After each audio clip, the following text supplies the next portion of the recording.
हिंदू और मुसलमान हो, जाके अपने मोदी जी से कह देना। तो आज लाखों लोगों की जिंदगी खतरे में डल गई है। धर्म देखा था इस देश में मोनू मानेसर ने, जब नासिर और जुनैद की हत्या कर दी गई।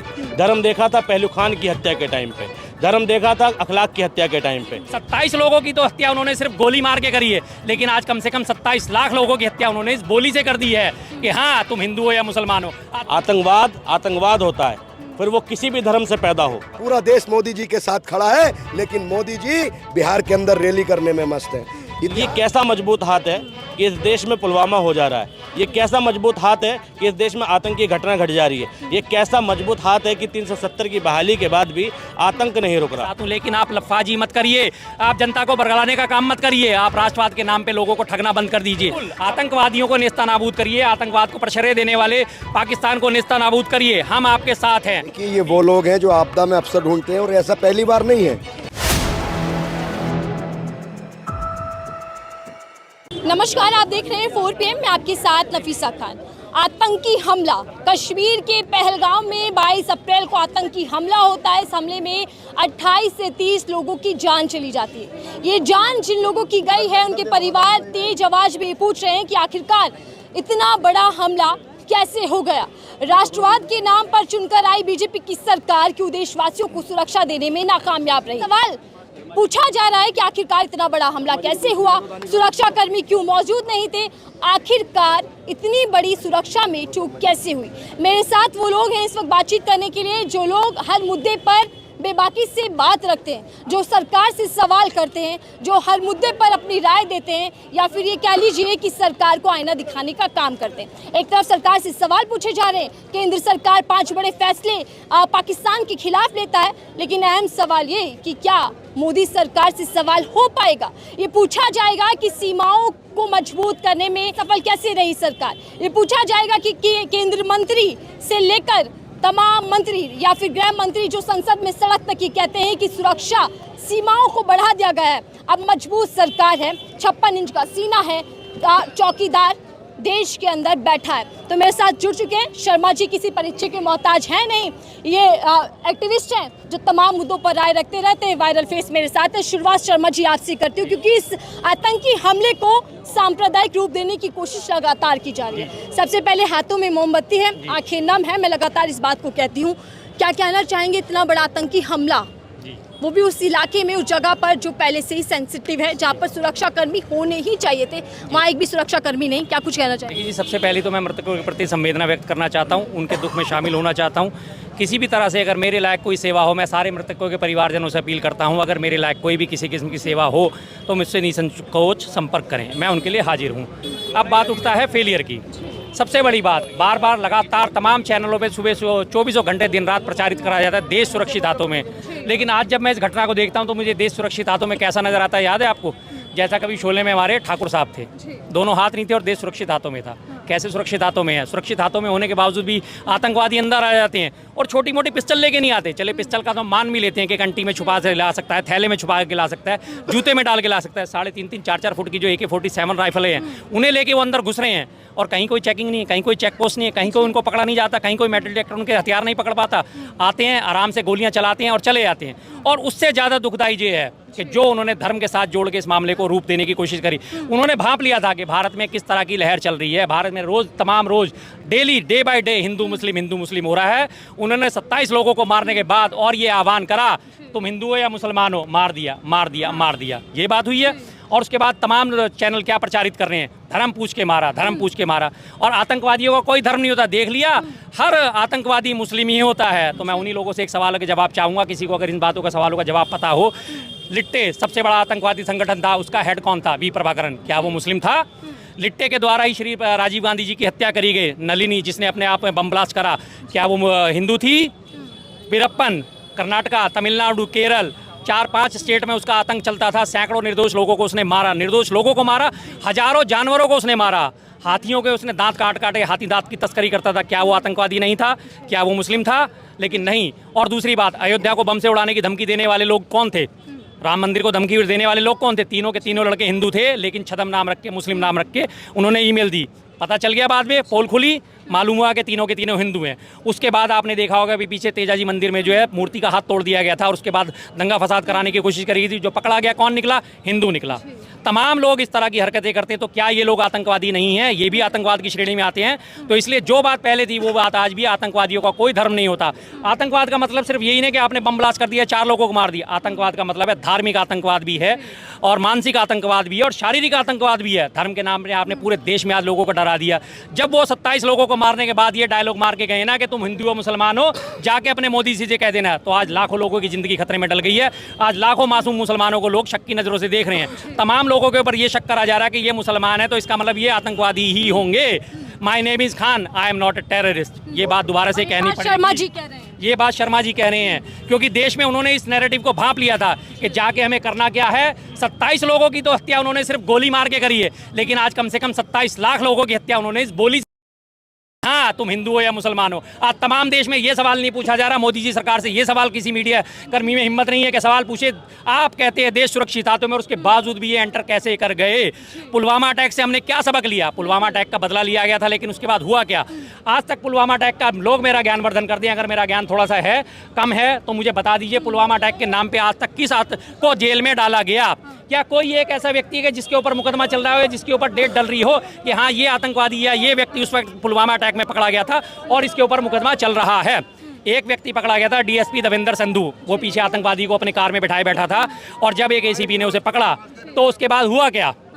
उसके बाद उसे पकड़ा, एसीपी को उसने कहा अरे रहने दो, ये बड़ा खेल है, तुम्हारी समझ से बाहर की चीज़ है। लेकिन उसके बावजूद उसने उसे पकड़ा, थाने ले गया। उसके बाद डीएसपी देवेंद्र संधू को जेल हुई। उसके बाद उसकी जमानत हो गई। आज 5 साल हो गए, किसी को कुछ नहीं पता वो डीएसपी देवेंद्र संधू कहाँ है। जी शर्मा जी, पीएम मोदी तो चिता रहे हैं ना, आतंकियों को ये धमकी दे रहे हैं कि वो हाल होगा जो सोचा नहीं होगा। निशिकांत दुबे जी बता रहे हैं कि 56 इंच का सीना है। बिल्कुल, आतंकवादियों को नेस्तनाबूद करिए, आतंकवाद को प्रश्रय देने वाले पाकिस्तान को नेस्तनाबूद करिए। हम आपके साथ हैं। बीबी शर्मा तन मन धन से आपके साथ है। जैसी मेरी सहायता चाहिए मैं आपके साथ हूं, लेकिन आप लफाजी मत करिए, आप जनता को बरगलाने का काम मत करिए, आप राष्ट्रवाद के नाम पे लोगों को ठगना बंद कर दीजिए। सबसे पहले मोदी जी ने क्या घोषणा करी? सिंधु जल क्षेत्र का हम उनका पानी बंद कर देंगे। तमाम मीडिया चैनल हाँ मोदी जी पाकिस्तान को प्यासा मार देंगे, लेकिन उसकी हकीकत आपको मालूम है? अगर वहाँ पे क्या कोई बांध बने हुए हैं जिनके वो बैराज गिरा देंगे और पानी रुक जाएगा? क्या वो एक नल है जिसे हमने घुमा दिया और पानी रुक जाएगा? जितना सिंधु, रावी, चेनाब, सतलुज का जो पानी आता है, 4 नदियों का जो पानी आता है, उसका पानी 80% जो है पाकिस्तान में जाता है, 20% पानी भारत को मिलता है। उस 80% पानी को रोकने के लिए क्या आपके पास बांध बने हुए हैं? आप उन्हें रोक पाओगे? नहीं रोक पाओगे। लेकिन आपने जनता को बरगला दिया, हम उसे प्यासा मार देंगे, लेकिन हकीकत में ये आकार में नहीं लेने वाला किसी भी किस्म से। ना आपके पास वहाँ बांध है, ना आपके पास बैराज है। अगर किसी किस्म से आपने वो पानी रोक भी लिया तो हिमालय क्षेत्र है, दर्रों का क्षेत्र है। जब पानी का इतना सारा इकट्ठा होगा, सैकड़ों मीट्रिक, हजारों, लाखों मीट्रिक टन पानी इकट्ठा वहाँ पे इकट्ठा होगा, तो पारिस्थितिक संतुलन गड़बड़ाएगा, पहाड़ दरकेंगे और उसके बाद अगर उस पानी को छोड़ा गया तो हिमाचल में बाढ़ आ जाएगी, पंजाब में बाढ़ आ जाएगी, हरियाणा में बाढ़ आ जाएगी, दिल्ली भी अछूती नहीं रहेगी। ये बिल्कुल व्यवहारिक नहीं है। लेकिन मोदी जी ने तो घोषणा कर दी, हाँ जी हम करेंगे, ऐसा करेंगे, वैसा करेंगे। मैच खेलेंगे लेकिन काली पट्टी बांध के खेलेंगे। क्यों भाई, क्यों खेलोगे फिर मैच तुम? अगर पाकिस्तान है तो पाकिस्तान मुर्दाबाद कहो, पाकिस्तान का पूरा तरह बायकाट करो, हम आपके साथ हैं। आतंकवादियों को पकड़ो, अगर आप उन्हें पकड़ के मुकदमा चलाते हो, उन्हें फांसी की सजा दीजिए।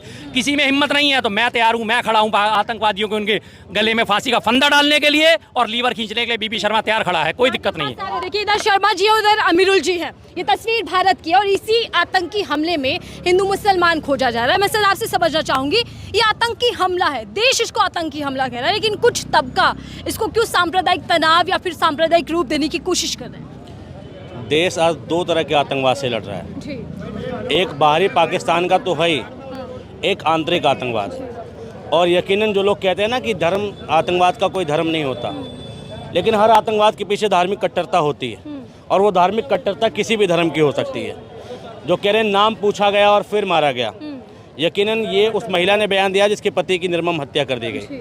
मेरी पूरी संवेदना है उन लोगों के साथ में, और ये जो जघन्य अपराध हुआ है इसके खिलाफ सख्त से सख्त कार्रवाई होनी चाहिए। जल्द से जल्द उन आतंकवादियों को पकड़ा जाना चाहिए और जो भी हार्डेस्ट पनिशमेंट मिल सकती है वो मिलनी चाहिए। लेकिन आज हम सवाल कर रहे हैं कि भाई मारने वाला धर्म था, धर्म के पीछे धर्म पूछ के मारा गया। मैं पूछ रहा हूँ जिनके होटलों में वो लोग रुके थे, जिन कश्मीरियों के यहाँ वो रुके थे, जिस रेस्टोरेंट में वो खा रहे थे, जिस टूरिज्म प्लेस पे वो जा रहे थे, जिनकी टैक्सियों से वो गए थे, क्या उन लोगों ने भी धर्म पूछा था? मैं पूछना चाहता हूं कि जिन लोगों ने कांड के बाद में उन लोगों की मदद की, क्या उन लोगों ने भी धर्म पूछा था? जो लोग वहां सहयोग कर रहे हैं, जो कश्मीर के लोग प्रोटेस्ट कर रहे हैं, क्या वो धर्म देख के प्रोटेस्ट कर रहे हैं? यहाँ जो लोग प्रोटेस्ट कर रहे हैं, क्या इन लोगों ने भी धर्म देखा है? नहीं जी। धर्म देखा था इस देश में मोनू मानेसर ने, जब नासिर और जुनैद की हत्या कर दी गई। धर्म देखा था पहलू खान की हत्या के टाइम पे। धर्म देखा था अखलाक की हत्या के टाइम पे। वो सब धर्म देख के ही हुआ था। लेकिन वहाँ पर धर्म की बात कोई नहीं कर रहा। आतंकवाद होता है, फिर वो किसी भी धर्म से पैदा हो, किसी भी धर्म की ऊंची मानसिकता से पैदा हो, और आतंकवाद के खिलाफ हमारी लड़ाई है। इसलिए मैं कहता हूँ कि हम दो तरह के आतंकवाद से लड़ रहे हैं। एक इंटरनल आतंकवाद है और एक एक्सटर्नल है। पाकिस्तान से तो हमारा देश बहुत आसानी से निपट सकता है। कहीं ना कहीं नेताओं की मंशाओं की कमी है। इस देश के प्रधानमंत्री को रैली से गरजना पड़ता है। कहीं ना कहीं हमारे देश के प्रधानमंत्री हर घटना के पीछे राजनीतिक लाभ उठाने की भरपूर कोशिश करते हैं।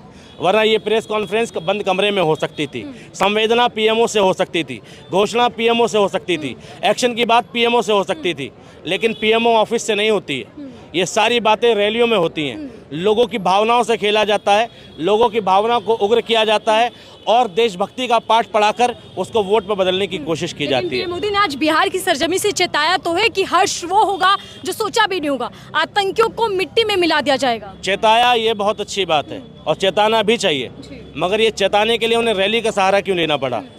क्या हमारे देश में प्रधानमंत्री का कोई ऑफिस कार्यालय नहीं है? और क्या इतना समय लगेगा चेताने के लिए? हम पाकिस्तान को कितना सीरियस लेते हैं और कितना सीरियस लेना चाहिए?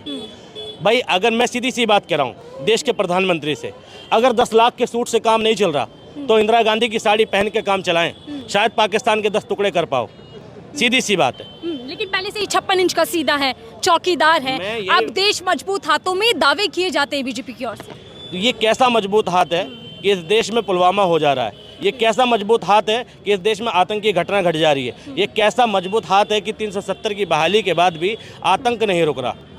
ऐसे मजबूत हाथ से अच्छा है कि हमें कमज़ोर हाथ मिल जाए। और ये जो 5 बड़े फैसले लिए गए हैं सरकार की ओर से, तो सरकार तो एकदम फाइनल मूड में है ना कि इस बार कोई किसी भी चीज़ में कमी नहीं छोड़ी जाएगी, बख्शा नहीं जाएगा। इस देश की जनता को मूर्ख बनाने की कोशिश है। हम 3 दिन 4 दिन ये कैंडल लेके निकल लेंगे, प्रोटेस्ट कर लेंगे, पाकिस्तान आतंकवाद मुर्दाबाद के नारे लगाएंगे और फिर ये मुद्दा शांत हो जाएगा। इलाज नहीं होगा। आज हम आतंकवाद की जड़ों के बारे में बात करने को तैयार नहीं, हम आतंकवाद धर्म के ऊपर होता है इस पर बात कर रहे हैं। यही दुर्भाग्य है। क्या आपदा में अफसर खोजा जा रहा है? बिल्कुल, डेफिनेटली आपदा में अफसर खोजा जा रहा है। और जब तक ये सरकार रहेगी या आपदा में अफसर ही तलाशेगी, आपदाओं का सॉल्यूशन नहीं निकालेगी। अगर सॉल्यूशन निकाला होता तो आज देश को पता होता कि पुलवामा अटैक का जिम्मेदार कौन है। अगर ये सॉल्यूशन चाहती तो RDX कहाँ से आया ये पता होता। सर, एक तरफ तो देश की तमाम जनता ये मांग कर रहे हैं कि आतंकियों को मुंह तोड़ जवाब देना चाहिए, लेकिन बीजेपी के IT सेल के कुछ लोग ऐसे हैं जो कह रहे हैं कि धर्म पूछा, जाति नहीं पूछी। आखिर ये कौन सा एंगल देने की कोशिश की जा रही है? देखिए, ये वो लोग हैं जो आपदा में अफसर ढूंढते हैं और ऐसा पहली बार नहीं है। हत्याओं पर इन लोगों ने वो मानसिकता रखते हैं कि हत्याओं पर जश्न मना है। मैडम, एक बार बताइए, हत्या सुखदेव सिंह गोगामेडी की हुई हो, या हत्या पहलू खान की हुई हो, या हत्या नासिर और जुनैद की हुई हो, या हत्या सुद्दी मूसेवाले की हुई हो, ये वो लोग हैं जो आपदाओं में अफसर ढूंढते हैं। मैडम, एक बात बताइए, दुनिया का स्वर्ग कहा गया है कश्मीर को दुनिया का स्वर्ग कहा गया, और वहाँ नापाक इरादों में जो ये हुआ है ये बहुत ही निंदनीय है। और जिस तरीके की बर्बरता हुई है, ये इतिहास में काला दिन लिखा जाएगा। पूरा देश इन आतंकवादियों को माफ नहीं करेगा और हम इस आतंकवाद के खिलाफ जो लड़ाई हमारी जारी है वो जारी रहेगी। मैडम, एक आंकड़ा 2016 के बाद से लगभग 3000 छोटे मोटे वो हो चुके हैं और 1700 सिविलियंस और लगभग 3000 लोगों की मौत हो चुकी है। इसका जवाब कौन देगा? एक तरफ आप कहते हो कि देश सुरक्षित हाथों में है, देश के चौकीदार हैं। मैडम, किसी भी अति संवेदनशील जगह पर आप एक चाकू लेके नहीं जा सकते। आप एक मेट्रो के अंदर जाइए, एयरपोर्ट के अंदर जाइए, वहाँ आप नेल कटर नहीं लेके जा सकते। तो ये लोग कौन थे जो बॉर्डर पार से आ जाते हैं, AK-47 लेकर आ जाते हैं, और हमारे जो सैलानी थे जो कश्मीर वादियों की हवा लेने के लिए आए थे, उन लोगों पर गोलियां चला दी। इसे देश कभी माफ नहीं करेगा। इसमें सबसे ज्यादा जो नुकसान हुआ है वो कश्मीर के लोगों का हुआ है। उन लोगों ने किसी की जात धर्म नहीं पूछी। सैलानियों का स्पॉट था, वहाँ 2500-3000 लोग थे, वहाँ 20 मिनट तक फायरिंग होती रही। एक भी पुलिस वाला नहीं था, एक भी सुरक्षा कर्मी नहीं था। इसका जवाब कौन देगा? ये जवाब देना पड़ेगा। हम इस जुल्मियत के खिलाफ लड़ेंगे और हम अपने हक की लड़ाई लड़ेंगे। हम आतंकवाद का सर्वनाश चाहते हैं। इस दुख की घड़ी में पूरा देश मोदी जी के साथ खड़ा है, लेकिन मोदी जी बिहार के अंदर रैली करने में मस्त हैं। इतिहास में लिखा जाएगा, जब देश के लोगों की बर्बरता के साथ हत्या हो रही थी तो मेरे प्रधानमंत्री बिहार में वोटों की राजनीति कर रहे थे, वोटों की राजनीति कर रहे थे। देश की सुरक्षा की जिम्मेदारी गृह मंत्री जी पर है, लेकिन गृह मंत्री जी को क्या काम है? सरकार गिराना, विधायक तोड़ना, उस पार्टी के लोगों को इधर लाना, राज्य में सरकार बनाना और गिराना।